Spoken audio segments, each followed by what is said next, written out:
Hi everyone, today I'm going to be showing you the process of making this DIY hanging shelf for our plants. I recently was gifted a plant and in a shocking turn of events, I've managed to keep it alive.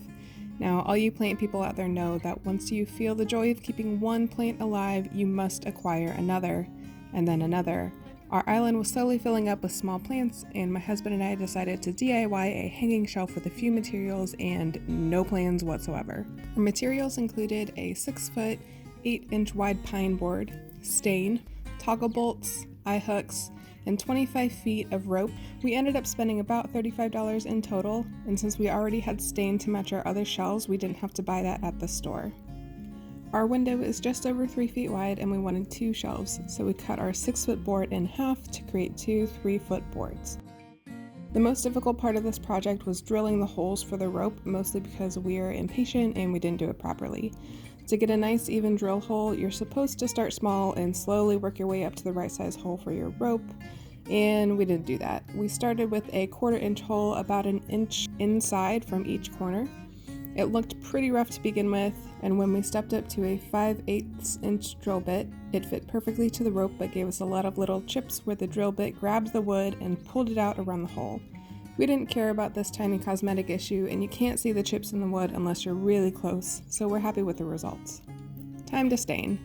I used the same golden pecan stain that I used in my last shelf video, and it's also the color of the top of our kitchen island.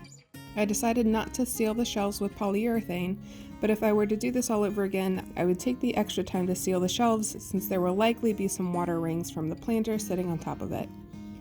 After letting the shelves sit overnight, the fun part began. I measured the distance between our wall shelves, which turned out to be about 14 inches apart, and after taking a big chunk of wood out of our island top with a knife, I started threading and knotting the rope on one end of the shelves. After threading and knotting the rope carefully through 2 holes, one corner of each shelf, I slid the eye hook on. Now, all you very smart people out there might realize right away why this is the wrong thing to do, but I didn't. So we're going to keep going and I'll show you why this was a bad idea later on.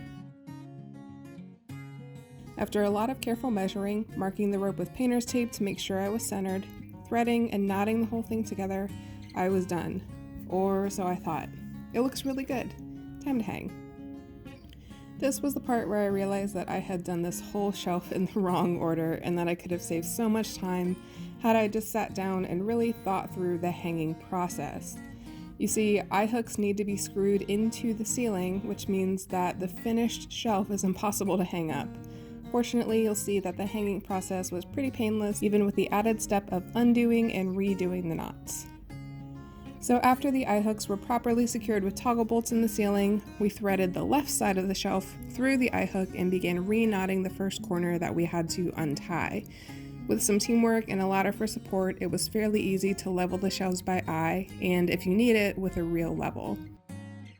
We repeated this process on the other side with the second corner. Make sure to carefully level and center the shelves. The whole process of hanging took less than an hour from start to finish and was really easy to do even with the added steps we had to take in untying and retying the knots. After the shelf was properly hung from the ceiling and the knots were tight and properly spaced, we removed the painter's tape used to mark the measurements. I tied a second knot in the ends of the rope just because I thought it looked cute and frayed the ends to add a little character. All that's left is to put my plant buddies in their new spot. So here it is, our completed shelf. I am so happy with how this DIY turned out. We didn't have any instructions to follow. We didn't know exactly what we were doing. We just started building the shelf and it turned out really great. It was a really simple, easy DIY that anybody could do from their own home.